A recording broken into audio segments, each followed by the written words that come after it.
Oggi inauguriamo l'imbarcazione Audace, è un'imbarcazione di 22,50 m, larga 5,50 m. Presterà servizio a Trieste e Grado. L'imbarcazione, costruita dal cantiere nautico Studioplast, è stata varata a Casale sul Sile con il classico rito benaugurante della rottura della bottiglia dalla madrina della cerimonia, Roberta Nesto, sindaca di Cavallino Treporti.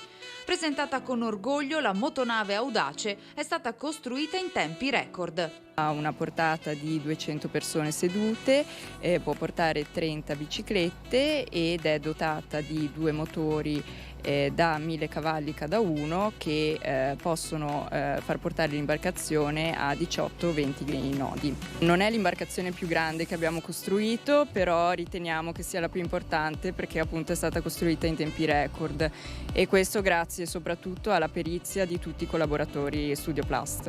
Per un'imbarcazione di questo genere ci vuole almeno un anno e noi l'abbiamo iniziata a dicembre, quindi in 6 mesi ce l'abbiamo fatta e siamo molto soddisfatti di questo. Abbiamo iniziato a costruirla tra dicembre e gennaio, a ciclo continuo, abbiamo lavorato anche di notte. Oggi nel 2023, con la difficoltà che c'è nel reperire il personale, nel reperire le materie prime, dove una semplice macchina, una Fiat, ci vogliono 10 mesi di consegna per averla, noi abbiamo costruito una nave di 25 metri in 5 mesi. Il nuovo mezzo ricalcherà il servizio già operativo negli ultimi anni nella tratta Trieste-Grado, sostituendo la motonave adriatica utilizzata nelle ultime 2 estati.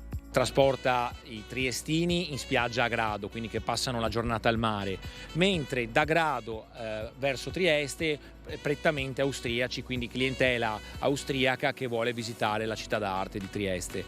Il cantiere nautico Studioplast, con alle spalle oltre 40 anni di attività, è oggi uno dei principali fornitori di imbarcazioni della Laguna Veneta. Lavora in tutta Italia e in Europa. Ha costruito motozattere corazzate per la Marina Militare.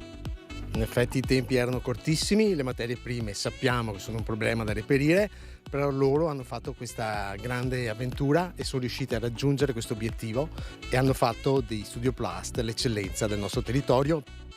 Dopo il varo, una grande festa per salutare la nave Audace, che inizierà il suo servizio proprio in questi giorni dopo gli appositi collaudi.